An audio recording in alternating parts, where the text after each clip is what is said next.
Hello friends, how are you.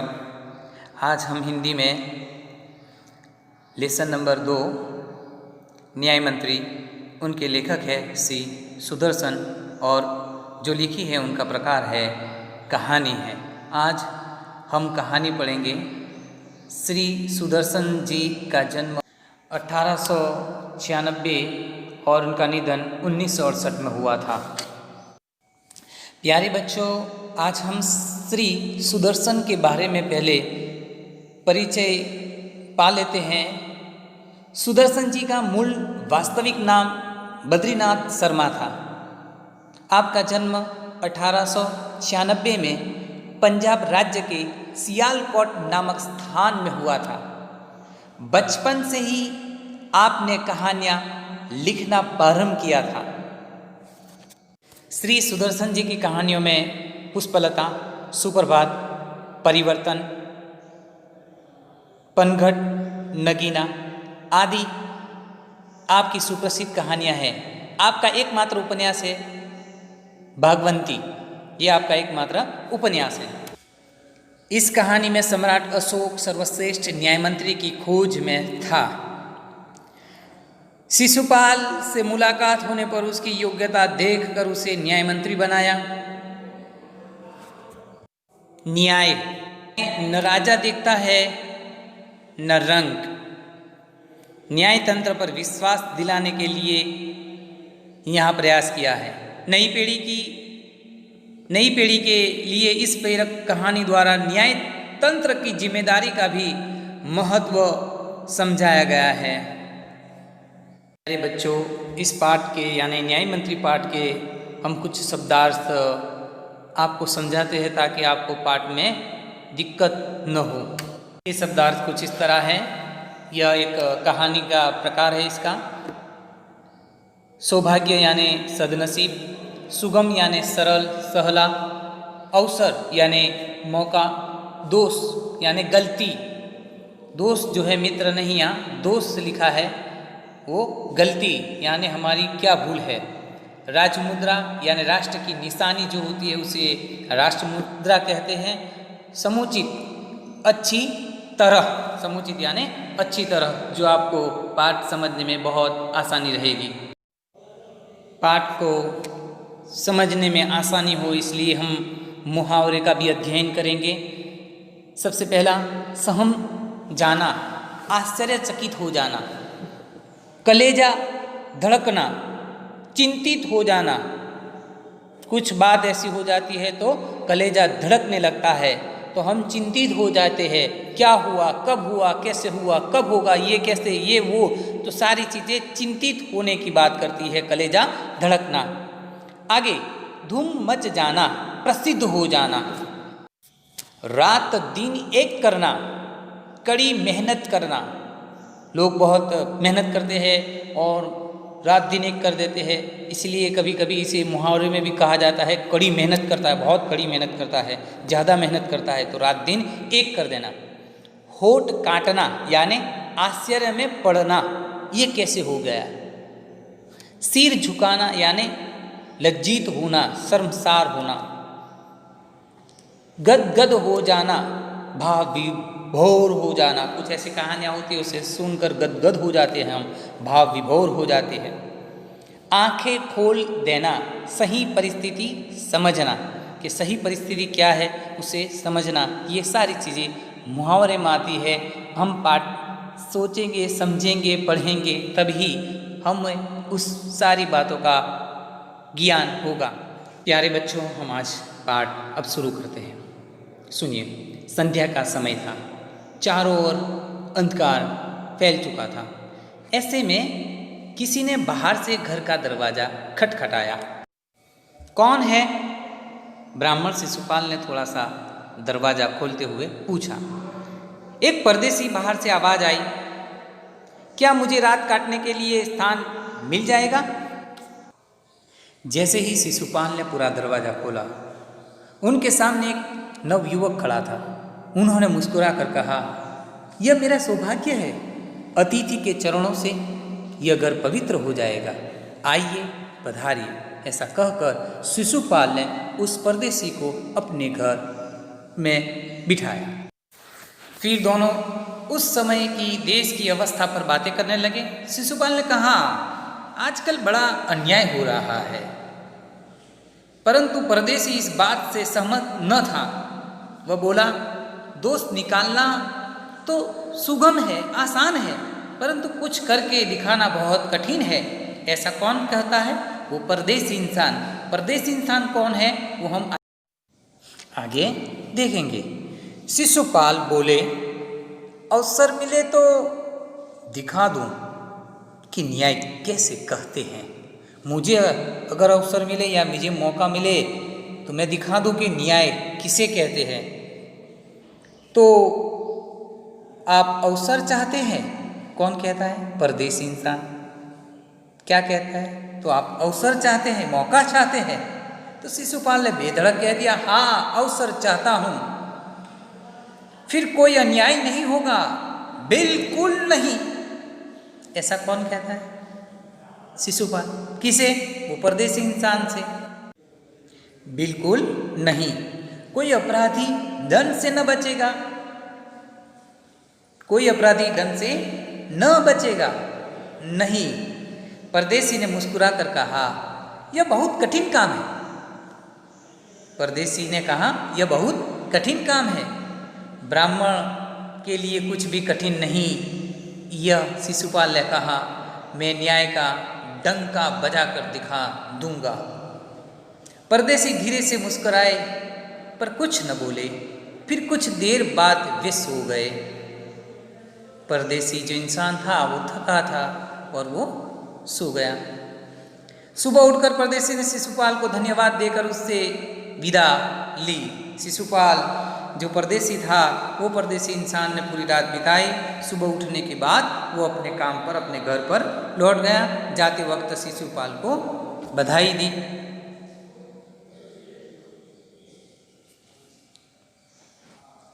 सुबह उठकर परदेसी ने शिशुपाल को धन्यवाद देकर उनसे विदा ले ली। कुछ दिनों बाद शिशुपाल के घर कुछ सिपाही आए और उन्हें दरबार में चलने के लिए कहा। अब सोचो, आपके घर सिपाही यानी पुलिस आए और आपको ले जाए तो वो तुम उस वक्त क्या करोगे? तुम सोचोगे मैंने कोई अपराध नहीं किया और मुझे अचानक ऐसे पुलिस वाले क्यों ले जाते हैं? तो ठीक इसी तरह शिशुपाल सहम गए। हमने आपको मुहावरे में भी समझाया था। सहम जाना यानी आश्चर्यचकित हो जाना। ये कैसे हो गया? ये क्या हो गया? मैंने कोई अपराध नहीं किया, मेरे घर सिपाही क्यों? तो शिशुपाल सहम गए। ये समझ नहीं सके कि सम्राट ने उन्हें क्यों बुलाया है। कहीं उस परदेसी ने तो सम्राट से झूठी सच्ची शिकायत नहीं कर दी। दरबार में पहुंचकर शिशुपाल का कलेजा धड़कने लगा। कलेजा धड़कने लगना यानी चिंतित हो जाना। मुझे यहाँ क्यों बुलाया है? चिंतित हो जाना। जब उन्होंने देखा कि परदेसी ही सम्राट अशोक है। सम्राट बोले, ब्राह्मण देवता, मैं आपको न्याय का अवसर देना चाहता हूं। आप तैयार है? पहले तो शिशुपाल घबराए, फिर बोले, यदि सम्राट की यही इच्छा है तो मैं तैयार हूं। बहुत ठीक, कल से आप न्याय मंत्री हुए। सम्राट ने कहा और अपने हाथ से अंगूठी उतारकर शिशुपाल को पहना दी। यह सम्राट अशोक की राजमुद्रा थी। अब शिशुपाल न्याय मंत्री थे। उन्होंने राज्य की समुचित व्यवस्था करना आरंभ कर दिया। उनके सुप्रबंध से राज्य में पूरी तरह शांति रहने लगी। किसी को किसी प्रकार का भय नहीं था। लोग दरवाजे तक खुले छोड़ जाते थे। चारों तरफ न्याय मंत्री के सुप्रबंध और न्याय की धूम मच गई। हमने भी इस मुहावरे को भी देखा है, धूम मच जाना यानी प्रसिद्ध हो जाना। चारों तरफ शिशुपाल की धूम मच गई यानी चारों तरफ शिशुपाल जो है वो पहचाने जाने लगे। लगभग 1 महीने बाद किसी ने रात में एक पहरेदार की हत्या कर दी। सुबह होते ही यह बात चारों तरफ फैल गई। लोग बड़े हैरान थे। शिशुपाल की तो नींद ही उड़ गई। उन्होंने खाना पीना छोड़कर अपराधी का पता लगाने में रात दिन एक कर दिया।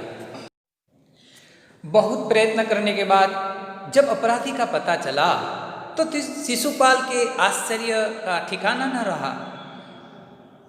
स्वयं सम्राट ने उस पहरेदार की हत्या की थी। सम्राट को अपराधी घोषित करना बहुत ही कठिन काम था, लेकिन शिशुपाल ने क्या किया? शिशुपाल करे भी तो क्या करे, एक और वे न्याय मंत्री थे और दूसरी ओर सम्राट के सेवक। परंतु न्याय की दृष्टि में सम्राट और साधारण व्यक्ति में कोई अंतर नहीं होता। चाहे वो अमीर हो गरीब हो, न्याय के लिए न्याय सभी के लिए समान होता है। ऐसी सोच रखने वाले शिशुपाल थे। शिशुपाल ने क्या किया फिर? प्यारे बच्चों, क्या किया शिशुपाल ने पता है? तो सुनो। अगले दिन शिशुपाल दरबार में पहुंचे। सम्राट अशोक सिंहासन पर बैठे हुए थे। आते ही उन्होंने शिशुपाल से पूछा, अपराधी का पता चला? कौन? सम्राट अशोक ने पूछा। क्या पूछा? अपराधी का पता चला? न्याय मंत्री ने साहसपूर्वक कहा, जी हाँ, चल गया। तो फिर उसे उपस्थित करो। यह वाक्य राजा कहते हैं, पता चल गया है तो फिर उसे हमारे सामने लाओ, कौन है? ऐसा राजा ने शिशुपाल यानी न्याय मंत्री को कहा। तो न्याय मंत्री क्या करते हैं, सुनिए। न्याय मंत्री कुछ रुके, फिर अपने उच्च अधिकारी को संकेत करते हुए बोले, धनवीर, उन्हें गिरफ्तार कर लो, मैं आज्ञा देता हूं। संकेत सम्राट की ओर था। दरबार में निस्तब्धता छा गई। सम्राट का चेहरा क्रोध से लाल हो गया। वे सिंहासन से खड़े हो गए और बोले, इतना साहस! न्याय मंत्री ने ऐसा भाव प्रकट किया जैसे कुछ सुना ही ना हो। उन्होंने अपने शब्द को फिर दोहराया, धनवीर, देखते क्या हो, अपराधी को गिरफ्तार करो।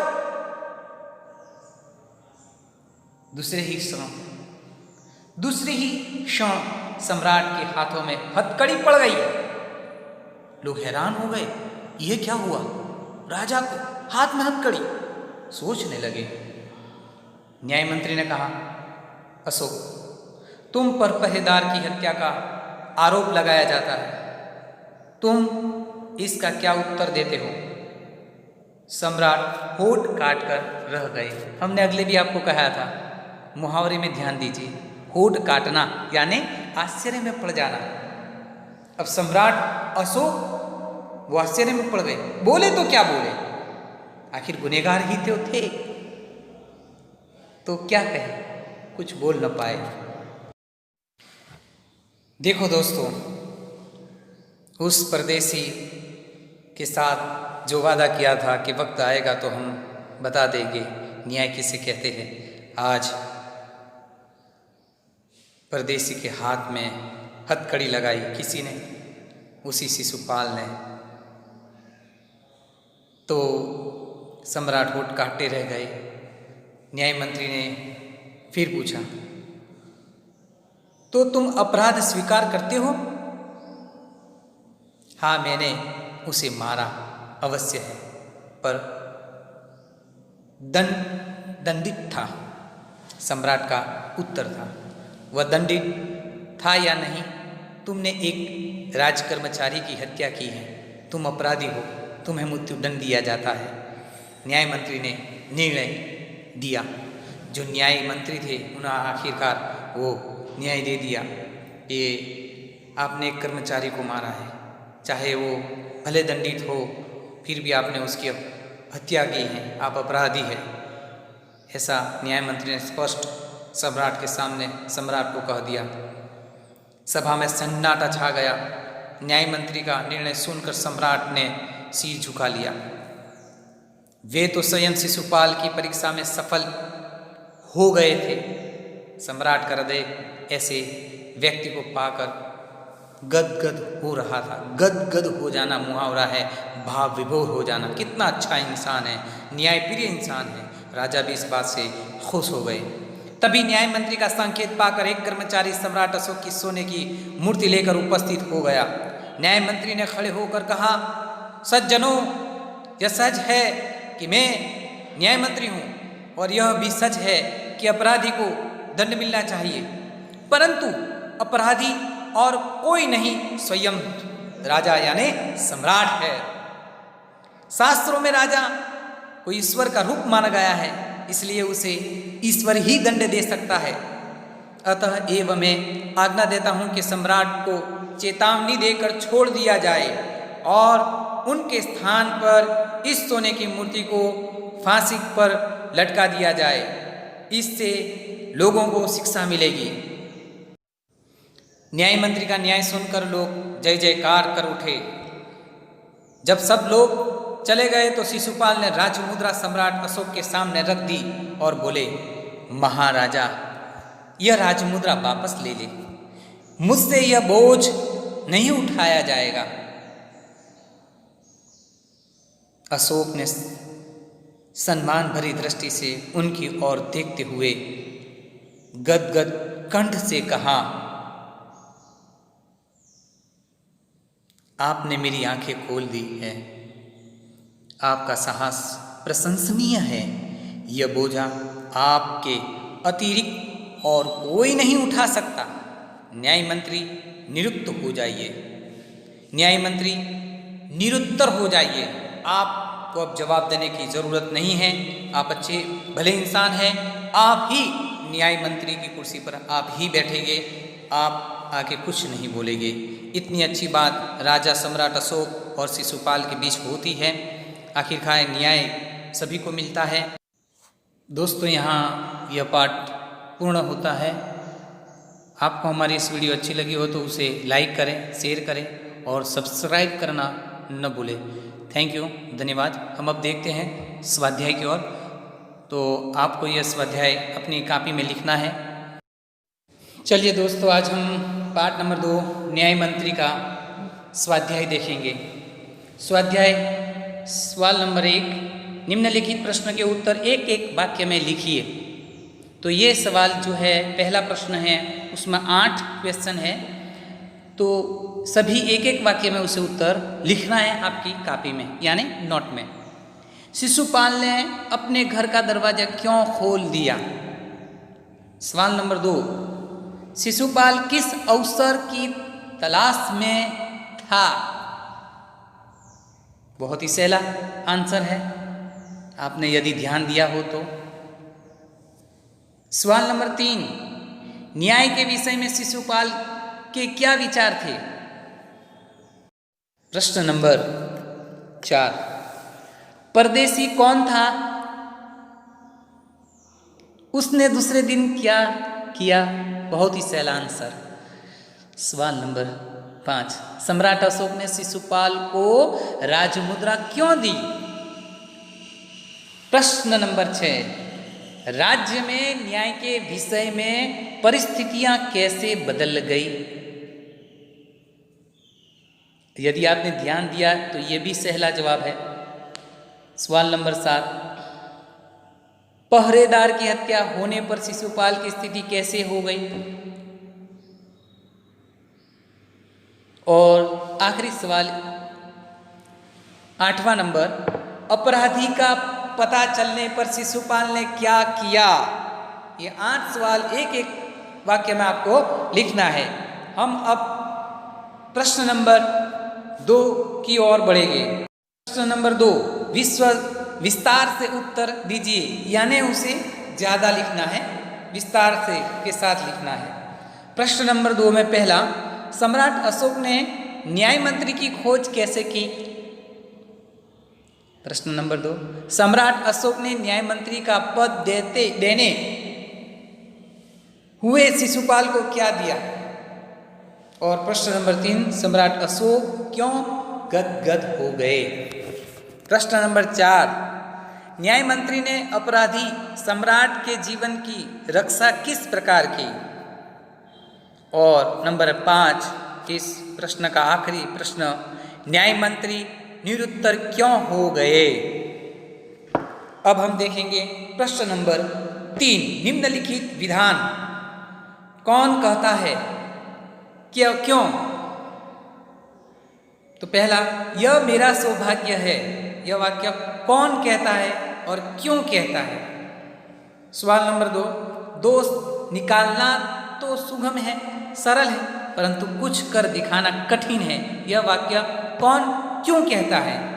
प्रश्न नंबर 3 का सवाल नंबर 3, ब्राह्मण के लिए कुछ भी कठिन नहीं, मैं न्याय का डंका बजा कर दिखा दूंगा।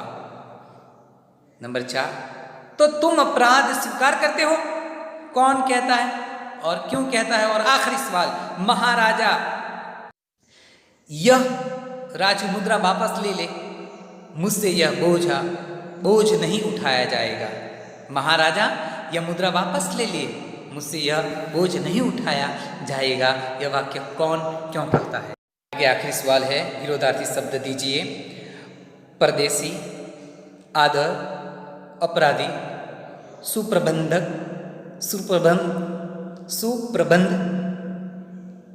गिरफ्तार, स्वीकार। विद्यार्थी मित्रों, ये सवाल आपके कॉपी में लिखना है और हमारी इस वीडियो को शेयर करें, सब्सक्राइब करें और लाइक करें। Thank you. तब तक के लिए शुक्रिया, धन्यवाद।